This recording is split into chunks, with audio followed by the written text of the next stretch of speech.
Hello, everybody. Happy Monday. Happy beginning of the week. It's very good to be here. Um, I have a topic today that is somewhat sensitive and somewhat complicated, but yet not that impossible to get right. And this video today is for everybody who is either struggling to end their relationship, or for people who still suffering from the relationships that ended and still going through the motions in their head and anger and disappointment and do not understand how to make themselves feel better. Hello everyone, welcome. So this comes from today's session I had, and I was just thinking how when we first fall in love with somebody, and sometimes we get nervous when we wanted to share with the person how we feel about them, and we are telling about our feelings for the first time. Basically, when we say "I love you" for the first time, and how nerve-wracking that is. That is nerve-wracking, but this is a very different thing. I was just thinking about what a difference it is between these two, because this one, when you about to tell somebody you love them, it's full of excitement, it's full of anticipation, it's full of hope, it's full of joy, it's full of basically this miraculous feeling, right? And so what happens when we need to do the other thing? We need to tell them that we are no longer in love with them and we need to break up, or we are going through a breakup, and how much harder it is. Maybe I'm not asking about excitement. We're not gonna talk about being excited to end relationship, but how about just be decent, be civilized, be appreciative, and be proud of yourself when you look at it through the years, years after, and how to make this breakup or ending the relationship as least painful as possible. These are the questions. Plus, how do we stay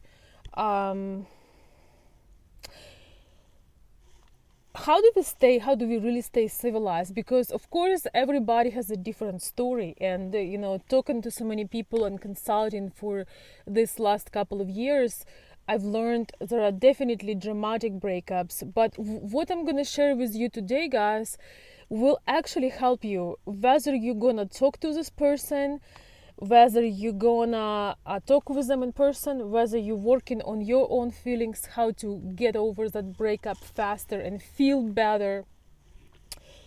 Whatever you're gonna do, this will help, I promise you, if you honestly will do it from your heart.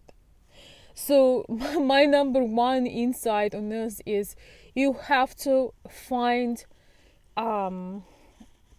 inside of you that feeling of being grateful, no matter how painful it's been lately for you, but you definitely have something to be thankful for.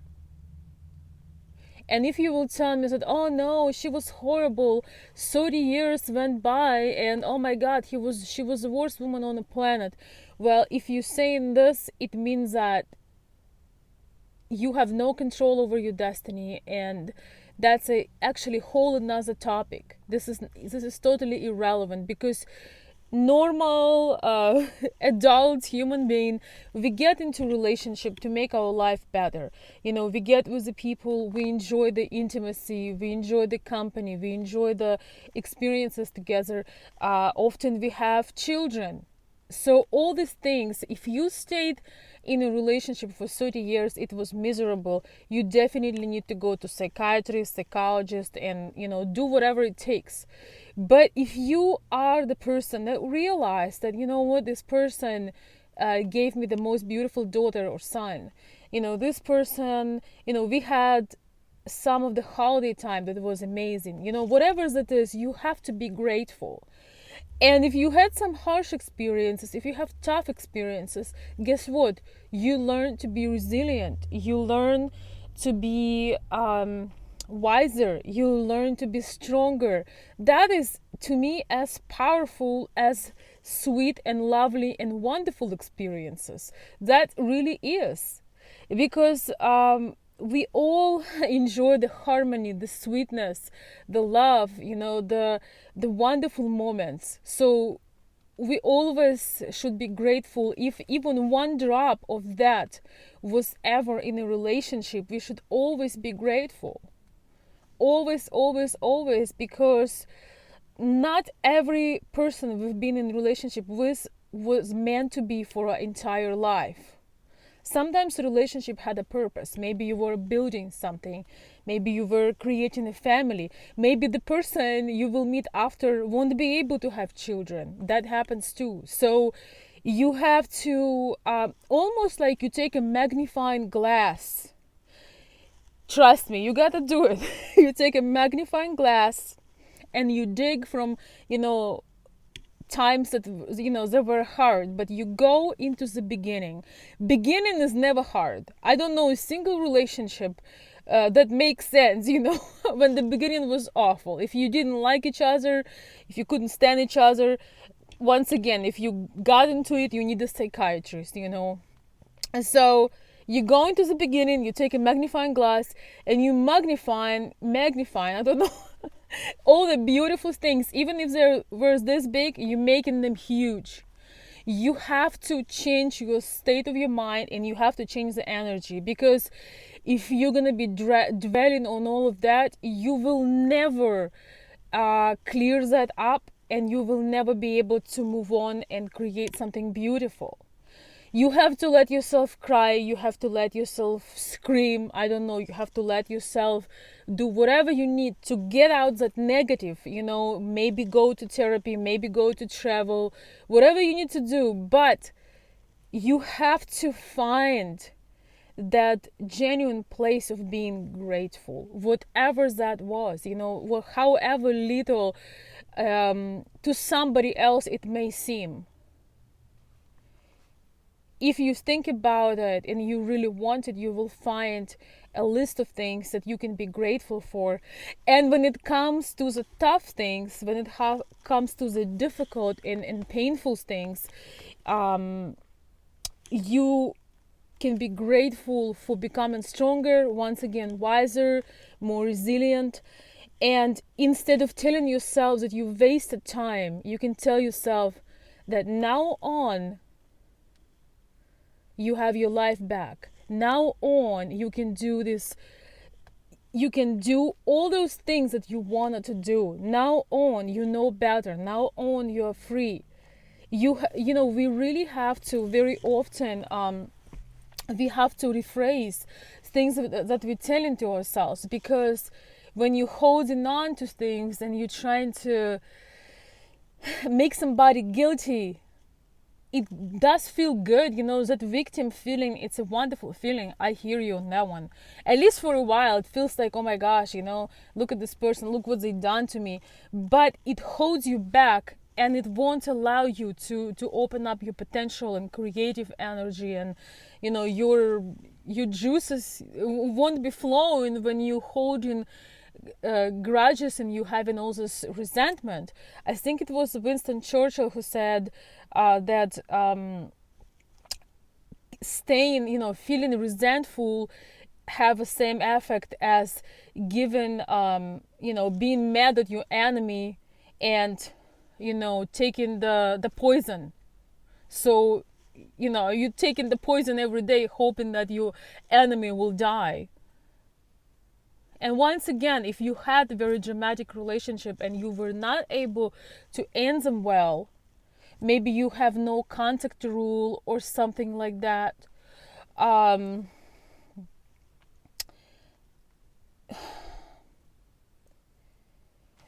there are many practices that you can do, but number one practice is for you. You know, that was a discovery for me a couple years ago, that we actually forgive people not for them, we forgive people for us. Because once again, when our heart is full of heavy stones, we cannot let anything else. So when I really learned about that, I did several things and techniques I needed for my own self. And that was really powerful to learn that technique, meditation, whatever it takes, of forgetting. What I can recommend is to write all your anger, all your pain, just write it as much as you can. And one day you just won't have anything to write. You will be over it. You know, maybe you need to go and scream in the nature. But after this all done and that fire and pain is over, one thing you can do, if you don't have physical possibility, or it's not a good idea at this moment to apologize for the person, still write, not necessarily apology, but write that letter to them with appreciation, whatever your experiences have been. Probably the best is to have positive and negative, because if you have only negative, you probably are not honest. If you have only positive, you might not be genuine. So from my experience, I would say having both positive and negative. If you're not a writing person, take a recorder and make that letter, like make your own closure of, appreciating everything that was good. You have to do it. If you want to be happy again, you have to have that appreciation, no matter how difficult it was. And from the negative, once again, you can state how many incredible skills and things you discovered through pain. I can share with you guys that from my own experiences, some of my best pieces, some of my best work was born when I was going through the hardest time. And if you are going through the hard time right now, create something. You might make your best song, you might make your best art, you might make your best video, your best photo shoot. You have to stream that energy somewhere and be grateful. So when you write that letter, if somebody put you through tough financial thing, you can say how you've learned how to create other income, for example. Or if somebody hurt you emotionally, how now you will only spend time with people that want you and want to be with you, and not with people who are lukewarm. The most incredible insights often opening up when somebody hurt us, and then when you look at it back, you realize that in some ways, sometimes it's all we're meant to be, to form you into the person that you are becoming, and that you always were meant to be.